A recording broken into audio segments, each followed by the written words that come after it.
The market rests in plain sight, a faded amphitheater, mothballed by a city with perpetual visions, bigger plans, more exacting demands than what the facility could provide. Left to dry on the banks of that industry-stained East River, forever ebbing and flowing with the daily tidal swings.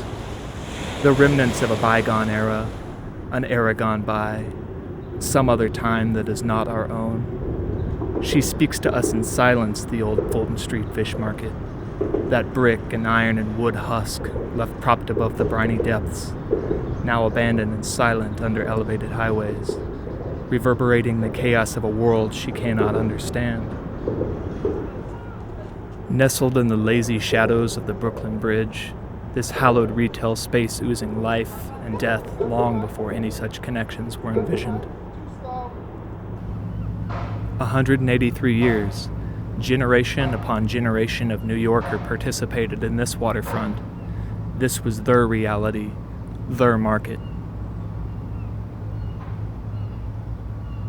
But as most things go, we do not fully understand our own histories as we live them, and so we must search, looking back on a time and a place that gives our existence context.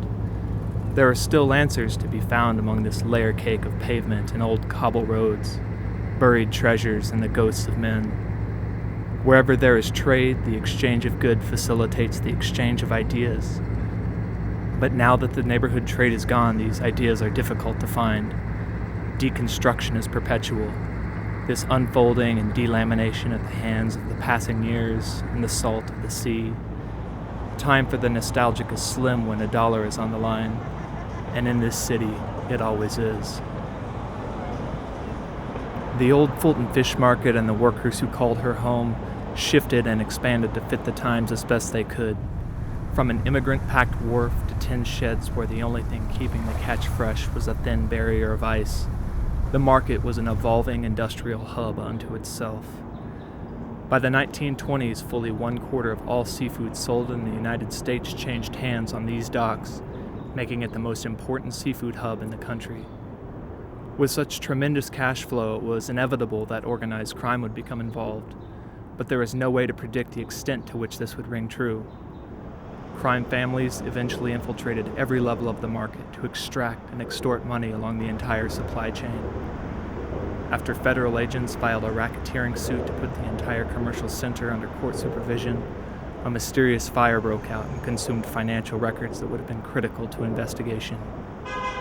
The byproduct of this broad elemental stroke proved to be the end of the old Fulton Market's days as a Lower East Side fixture. Just as the jet airliner and a withering manufacturing base killed the booming waterfront operations that once ringed the riverfront hemline of Manhattan, so went the blue-collar masses that laid the foundations of this city. The faithful that subscribe to and rely on the industrial beacon of prosperity were pushed out of sight, regaled to the outer boroughs as the gristmill of gentrification scoured the face of the city with reckless abandon.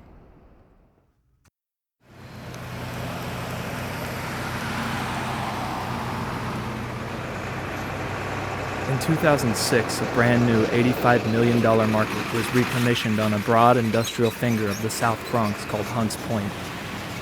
The warehouse, some 450,000 square feet stretched over a quarter of a mile and housing 55 wholesale fish distributors, is the second largest fish market per area in the world.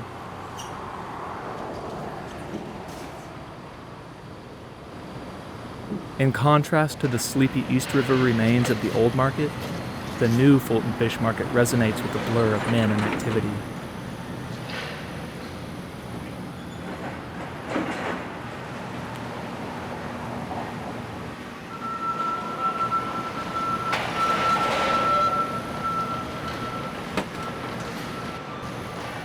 Although the city and market have changed, fishmongers have largely remained the same. In their conversations can be found the undercurrent of old-world tongues tempered with a street-smart wit and tremendous humor. Every morning, from 1 to 7 a.m., they steadfastly man their posts as modern-day caricatures, driving forklifts, filleting fish, stacking boxes, unloading trucks. Their faces and bodies express an almost ancient awareness of the price that must be paid to be a man, to hold one's ground, to know so deeply the stresses of the working class and the grinding reality of another hard night's work. The implements the men carry, whether steel hooks, deboning knives, or cigars, all add to their story.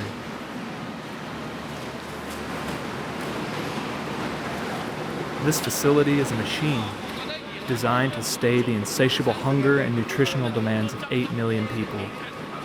New Yorkers account for 130 million of the 5 billion pounds of seafood consumed in this country every year. This fraction is a weight equivalent to that of 142 fully loaded 747 jet airliners.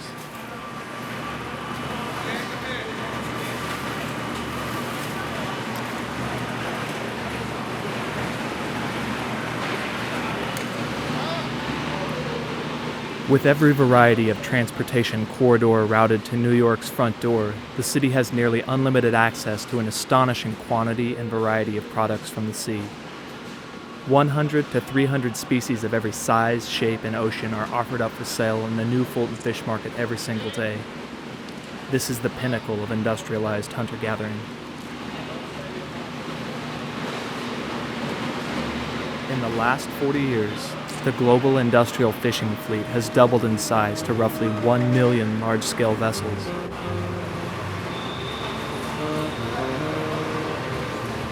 Many leading fisheries scientists consider this number to be twice the capacity of most of the world's ocean fisheries to maintain future fish populations.